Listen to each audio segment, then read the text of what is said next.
देख रहे हैं इंडिया टुडे ग्रुप का फॉरवर्ड डिजिटल प्लेटफॉर्म किसान तक।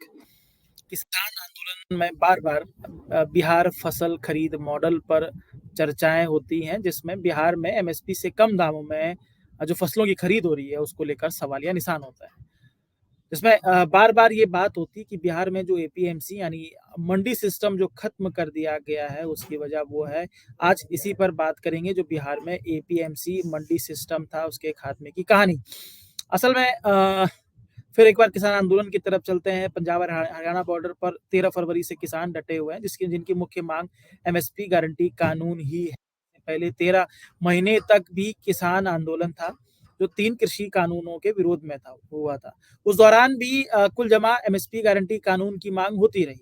तो वहीं समर्थन में बार-बार किसान आंदोलन समर्थकों की तरफ से बिहार फसल खरीद मॉडल का जिक्र किया जाता रहा, जिसमें बिहार में मंडी सिस्टम यानी एपीएमसी मंडी खत्म होने से गेहूं और धान की सरकारी खरीद में हो रही गड़बड़ी का जिक्र भी होता रहा। यानी बिहार में किस तरीके से एपीएमसी मंडी खत्म होने से गेहूं और धान को एमएसपी से ऊपर भी दाम नहीं मिल रहा है, किसानों को एमएसपी से कम दाम बेचना पड़ता है।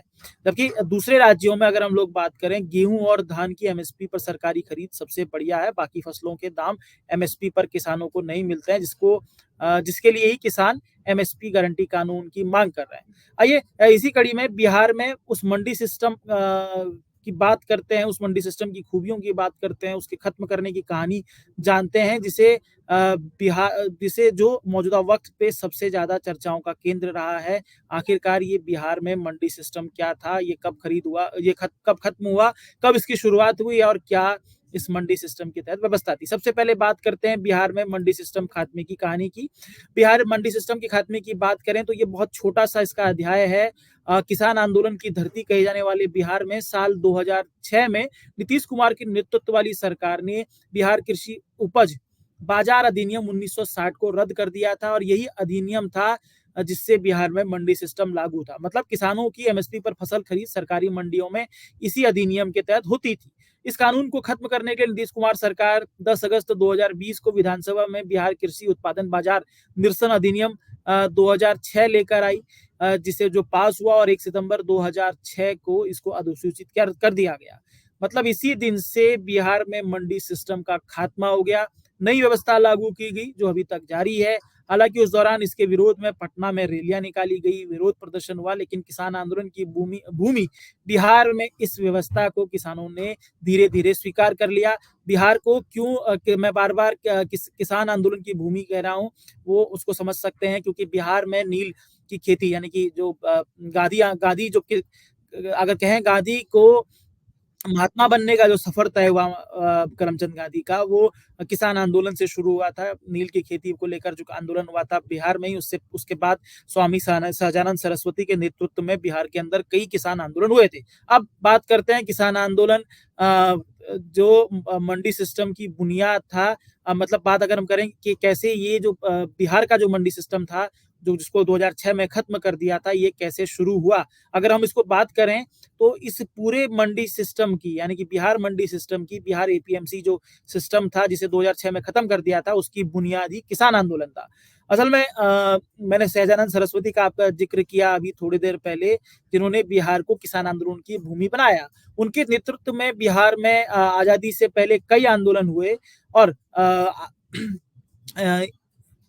अगर हम लोग बात करें कि जो बिहार कृषि उपज बाजार अधिनियम 1960 के तहत जो मंडी एक्ट था, वो असल में 1939 का एक एक्ट था जिसे मुख्यमंत्री श्री कृष्ण सिंह की तरफ से उस दौरान पेश किया गया था फसल खरीद की व्यवस्था के लिए। माना जाता है कि स्वामी सहजानंद सरस्वती और समेत जो बाकी स्वतंत्रता संग्राम सेनानी थे, जो उन्होंने किसान आंदोलन किए थे, तो वो उसी किसान आंदोलन की परिणति 1939 का कानून था, फसल खरीद कानून था और उसी 1939 के फसल खरीद कानून को मुख्यमंत्री श्री कृष्ण सिन्हा वो आजादी से पहले भी अविभाजित बिहार के मुख्यमंत्री थे और आजादी के बाद भी लंबे समय तक बिहार के मुख्यमंत्री बने रहे। तो वो 1939 के कानून को ही उन्होंने 1960 में बिहार में मुख्यमंत्री रहते हुए लागू किया और वो कानून बना, लेकिन जिसे 2006 में नीतीश कुमार ने रद्द कर दिया।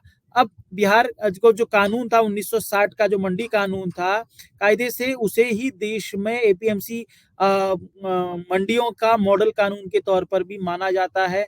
असल में बिहार में 1960 में एपीएमसी मंडी कानून बना, लेकिन उस कानून को 1963 में केंद्र सरकार ने संवैधानिक शक्तियों का प्रयोग करते हुए केंद्र शासित प्रदेश मणिपुर तक लागू कर दिया। इसके साथ ही माना जाता है कि कई राज्यों ने भी बिहार के तर्ज पर उसके बाद एपीएमसी मंडी कानून बनाया। अब बात करते हैं कि बिहार में मंडी सिस्टम की व्यवस्था की थी, मंडी सिस्टम की व्यवस्था क्या थी, जिसे 2006 में खत्म कर दिया गया। अगर हम लोग बात करें कि बिहार में 2006 से पहले तकरीबन 96 मार्केट यार्ड थे, वहीं 129 बाजार समितियां थी। इसी तरह गोदाम, प्रशासनिक भवन, ग्रेडिंग इकाइयों की व्यवस्था थी। वहीं माना जाता है कि 2006 में बिहार मंडी सिस्टम को और मजबूत करने के लिए मोटा फंड भी सरकार की तरफ से खर्च किया गया था। ये वो कानून था जिसे रद्द कर दिया गया। नई व्यवस्था क्या थी, इस पर भी हम लोग बात करेंगे। नई व्यवस्था के तौर पर मौजूदा वक्त में पैक्स और व्यापार मंडल फसल खरीद के तौर पर सक्रिय हैं, जो सरकारी एजेंसियों के तौर पर काम करते हैं। पैक्स ग्रामीण यानी पैक्स यानी कि जो प्राइमरी एग्रीकल्चर क्रेडिट सोसाइटी है, जो ग्रामीण मंडल पर प्रभावी है, तो व्यापार मंडल जो है वो ब्लॉक स्तर पर प्रभावी है।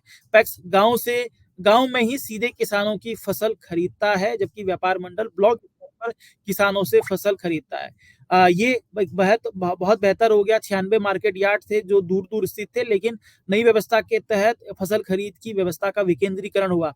लेकिन इस व्यवस्था में सबसे बड़ी चुनौती यही है कि पैक्स और व्यापार मंडल दोनों पर ही आरोप लगते हैं कि वो किसानों को जो फसल खरीदते हैं एमएसपी से कम दाम देते हैं। यानी कि कहीं ना कहीं पुरानी व्यवस्था के में जहां किसानों को उनकी फसल का वाजिब दाम मिलता था, लेकिन नई व्यवस्था एमएसपी से कम दाम मिलने को लेकर कटघरे में खड़ी होती है और राज्य सरकार पर भी इसकी चुप्पी रहती है।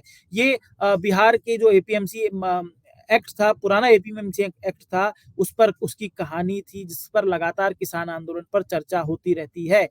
ये इसी के साथ हम इस कार्यक्रम का समापन करेंगे। जो आपको हमारा कार्यक्रम कैसा लगता है जरूर बताइए। अगर कार्यक्रम पसंद आता है तो शेयर, सब्सक्राइब, लाइक जरूर कीजिएगा। इसी के साथ इजाजत दीजिए, आप सबसे फिर मुलाकात होगी। अगर ये वीडियो आपको पसंद आया है तो इसे लाइक जरूर करें। अगर चैनल अभी तक सब्सक्राइब नहीं किया है तो कर लें और नोटिफिकेशन पाने के लिए बेल आइकन